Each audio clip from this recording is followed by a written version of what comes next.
Hey guys, welcome back to the channel and welcome to yet another vlog. So I had got many requests for making a video for the general public, and yet I have come with another video which is very informative for the students as well as the all the patients as well. So first of all, what I would like to say is that I'm really thankful to you all for giving me so much support, and your comments motivate me a lot to make more videos on dentistry. तो आज का topic Hindi में होगा और आज का topic मैं बोलने वाला हूँ बेसिकली टूथ में पस क्यों होता है, why there is pus discharge from the tooth, what are the reasons which can cause it, so what are the common reasons, what are the different kind of medicines which we need to take, what are the precautions we need to take, how can we maintain so that we can maintain a very good and oral hygiene and periodontal status of the tooth. तो सबसे पहले अब सभी को मेरा नमस्कार। और जिन लोगों को दांत में प्रॉब्लम होती है तो ज़्यादा से ज़्यादा इंडियन जो पॉपुलेशन है, मतलब कि मैं ज़्यादा लोगों की बोल रहा हूँ कि 70% इंडियन पॉपुलेशन है, पहले घरेलू नुस्खे ट्राई करते हैं।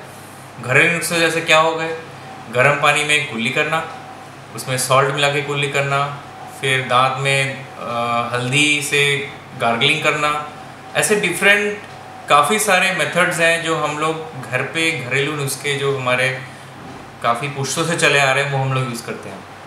लेकिन हमको ये पता नहीं होता कि हमारे टूथ से पस कहाँ से आ रहा है। सबसे पहले तो ये सवाल उठता है कि जब पस निकलता है टूथ से तो पता कैसे चलता है कि पस है।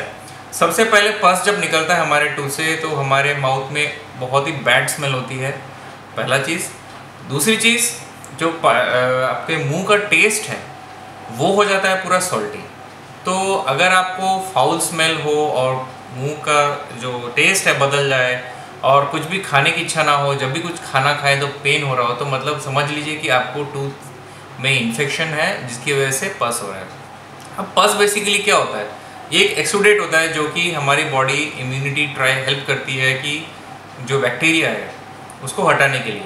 अब मुंह के अंदर हज़ारों लाखों करोड़ों बैक्टीरिया होते हैं, उसको ओरल फ्लोरा बोलते हैं। तो सबसे कॉमन जो बैक्टीरिया होता है जो कि दांत में कैविटी करता है, जो कि हम लोग टूथब्रश टूथपेस्ट के एडवर्टाइज में देखते हैं, वो होता है कि dental caries cause by streptococcus mutans.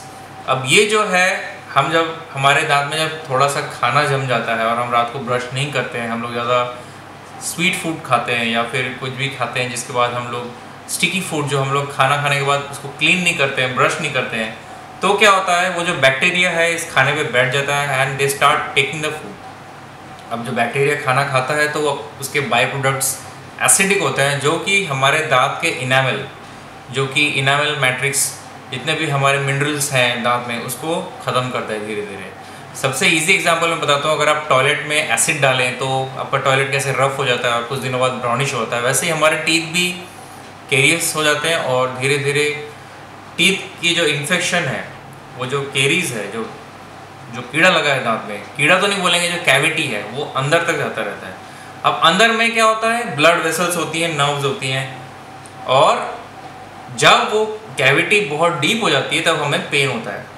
फिर हम पेन किलर खा लेते हैं, उसके बाद थोड़े दिन ऐसे ही चला जाता है, तो वो इन्फेक्शन धीरे धीरे हमारे टूथ से जाके गम्स में चला जाता है और जो आसपास का बोन है उसको इन्फेक्ट करता है, तब हमारे दांत में पस डिस्चार्ज होता है। ये हो गया एक कॉज। दूसरा कॉज है पस डिस्चार्ज का, जब हम यंग होते हैं 17-18 ईयर्स के, तो हमारे जो टूथ होता है सारे नहीं निकलते हैं। 16-17 साल तक हमारे 28 टूथ निकलते हैं। जब 18 to 24 ईयर्स के अंदर हमारा थर्ड मोलर निकलता है। वो जो थर्ड मोलर निकलता है उसके निकलने के टाइम में क्या होता है, हमारा जॉ उतना अच्छे से डेवलप नहीं होता और स्पेस नहीं होती है उसको निकलने में। तो क्या होता है, उसके ऊपर जो मांस होता है या फिर म्यूकोसा जिसको बोलते हैं, उसमें खाना फंस के वो फूल जाता है और तब पस प्रोड्यूस होता है। ये दूसरा कारण हो गया जब हमारा विजडम टूथ निकलते हैं या फिर अक्ल दांत जिसको बोलते हैं, ये हो गया दूसरा कॉज। तीसरा कॉज हो गया, अक्सर जो ओल्ड पीपल होते हैं, हम लोग काफ़ी हम लोग जब 50-60 के आसपास होते हैं, या फिर जो डायबिटिक पेशेंट होते हैं, उनमें क्या होता है कि जो पेरिडोंटल, जो मतलब कि हमारे दांत के मसूड़े जो होते हैं वो उतने अच्छे नहीं होते हैं और उनमें धीरे धीरे खाना जमना स्टार्ट होता है, क्योंकि उसमें जो गम्स और दांत के बीच में ना पॉकेट्स हो जाते हैं, गैप हो जाते हैं, तब वहाँ पे खाना फंसने लगता है। तो यूजुअली हम लोग क्या यूज़ करते हैं, एक टूथपिक ले लेते हैं, उसको निकाल देते हैं खाने को जो भी फंसता है, और टूथपिक को हम लोग क्या करते हैं हमेशा अपने पॉकेट में या फिर पर्स में रखते हैं, जहाँ पे काफ़ी माइक्रो ऑर्गेनिजम्स और बैक्टीरिया रहते हैं।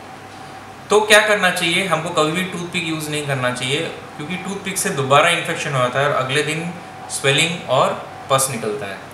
तो टूथपिक के हमको टूथपिक नहीं यूज़ करके हमें डेंटल फ्लॉस यूज़ करना चाहिए।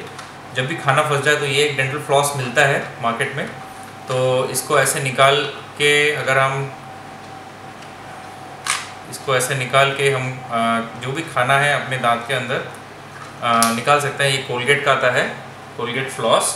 तो ऐसे एक आपको धागा जैसा मिलेगा, उसको ऐसे हाथ में रोल करके जो भी खाना आपके दांत में फंस जाए उसको निकालना पड़ता है इससे। तो ये हो गया कोलगेट फ्लॉस। तो ऐसे काफ़ी कंपनी जो फ्लॉस बनाती हैं, स्टीम फ्लॉस, कोलगेट फ्लॉस, ऐसे बहुत सारी कंपनीज़ हैं। तो ये मेन 3 कारण होते हैं पस फॉर्मेशन के।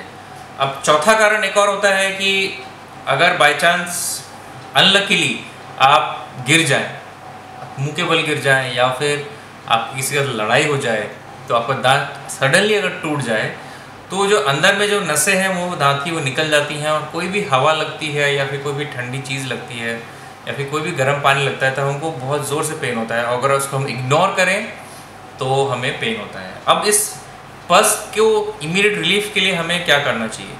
पस की इमीडिएट रिलीफ के लिए सबसे पहले तो अगर डेंटिस्ट अवेलेबल नहीं है या फिर रात को हुआ है आपको पेन, तो सबसे पहले हमको जो मैक्सिमम चीज़ जो लोग गलती करते हैं वो आइदर अपने दांत के ऊपर अमृतांजन लगा लेते हैं, या फिर गरम सेक जो होता है, या फिर कोई बाहर से गरम सेक दे देते हैं, जो कि बिल्कुल गलत है। उससे क्या होता है, स्वेलिंग और ज़्यादा बढ़ जाती है, स्वेलिंग कमती नहीं है, स्वेलिंग और ज़्यादा बढ़ती है। तो इसका हमको क्या करना चाहिए, हमको कभी भी अगर ऐसे कोई स्वेलिंग आए, हमारे घर में अगर कोई भी पेन किलर है या फिर कोई भी एंटीबायोटिक है, उसको उठा के मत खाएं। एंटीबायोटिक कोई भी पेन किलर है, जैसे कॉम्बीफ्लैम हो गया या फिर ज़ीरोडॉल एसपी हो गया, जो कॉमनली अवेलेबल होते हैं, या फिर अगर पास वो भी नहीं है तो आप पैरासीटामोल की एक टैबलेट भी ले सकते हैं, जो कि आपको टेम्पोररी रिलीफ देगा। हालांकि आपको अपने पास, हर किसी के पास हेडेक की दवाई, कुछ ना कुछ पेन किलर्स रहते ही हैं घर पे, तो बिना कुछ आप सोचे अगले दिन मॉर्निंग में डॉक्टर के पास जाए या फिर हॉस्पिटल जाके दिखाएं। जो पस है, अब काफ़ी लोग सोचते हैं कि पस निकल रहा है मतलब कैंसर हो गया, ऐसा बिल्कुल नहीं है। पस निकलने के बहुत कारण होते हैं, तो पस निकलना मतलब मुंह का कैंसर नहीं होता है, और कैंसर के टोटली अलग सिम्टम्स हैं। तो कैंसर के क्या क्या सिम्टम्स हैं वो मैं आपको किसी और वीडियो में बताऊंगा। तो आज के लिए इतना ही। आई होप ये शॉर्ट वीडियो जो जनरल पब्लिक है उनको पसंद आएगा और उनको अच्छा लगेगा। अगर अच्छा लगेगा तो प्लीज़ लाइक करिए और मेरे चैनल को सब्सक्राइब करिए। एंड अगर कोई डाउट है तो इंस्टाग्राम में sai_dental मेरा आईडी है, उसमें जाके आप कोई भी सवाल आप उनसे पूछ सकते हैं, तो उसका आंसर मैं आपको दूंगा। तो have a very great day and stay safe from corona virus. जितना हो सके घर पे रहें अभी। Take care.